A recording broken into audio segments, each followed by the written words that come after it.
Oser l'Afrique, le rêve africain ou la redécouverte des opportunités locales.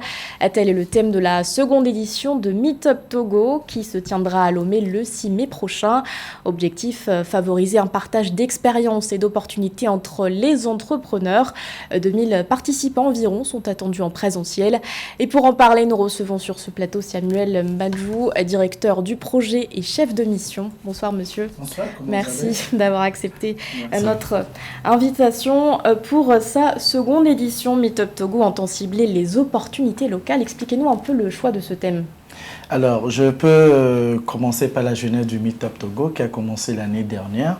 Alors, on a découvert que beaucoup de jeunes entrepreneurs, des PME, PMI, ont souvent des difficultés d'accès au financement, de solidarité pour se retrouver.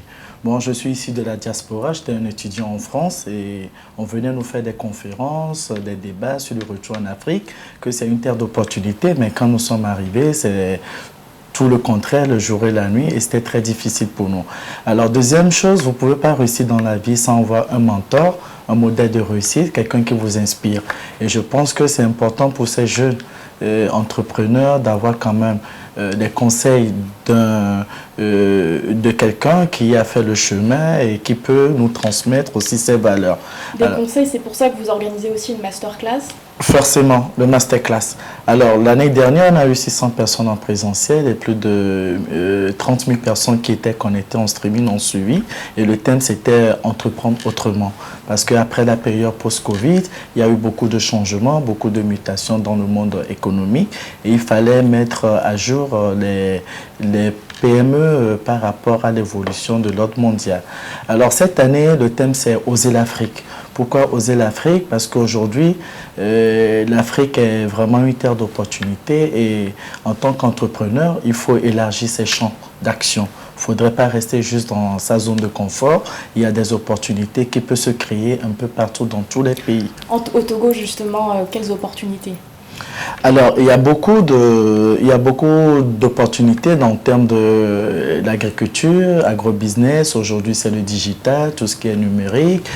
Alors, ce n'est pas forcément quand vous avez fait le droit à l'école que vous allez sortir avocat, notaire et tout. Aujourd'hui, le système mondial permet de diversifier ses activités, de trouver des opportunités. Et donc, nous faisons venir des gens, des modèles de réussite, des gens qui ont l'expérience de comment l'Afrique évolue pour pouvoir quand même donner quelques leçons, quelques coachings à ces jeunes qui ont besoin de repères. Alors, le Togo a été choisi parmi les pays pilotes pour la mise en œuvre de l'initiative Investir dans les jeunes entreprises en Afrique, lancée en février dernier par le gouvernement togolais et une délégation de l'Union européenne. Quels sont les objectifs ciblés en termes de création d'emplois ? Alors, les objectifs ciblés, déjà, c'est le réseautage. Il y a beaucoup d'opportunités, mais les jeunes ne sont pas beaucoup au courant. Alors, le Meetup permet quand même de faire ce réseautage, de partager les valeurs, les expériences et de permettre à beaucoup de gens de se créer entre eux-mêmes des belles opportunités. Alors, pour cette année, nous avons une grande banque de la place qui a lancé un projet pour financer les PME PMI à valeur de 2 milliards de francs. Donc, lors de cette édition du Meetup Togo 2023, les PME, les entreprises auront l'opportunité de déposer leur dossier, de faire du pitch et nous recrutons 100 entreprises qui seront financées de 10 à 20 millions pour une valeur totale de 2 milliards pour ce Meetup Togo. Alors, on ne vient pas seulement organiser des conférences, des panels, il y a la masterclass, mais après, il y a le réseautage. Il faudrait que les gens partent avec quelque chose de concret qui puissent les lancer dans l'avenir. Vous avez parlé tout à l'heure du secteur du digital. Pour favoriser sa transformation numérique, le gouvernement a lancé une stratégie intitulée Togo Digital 2025. Quels sont les obstacles qui pourraient entraver sa mise en œuvre ?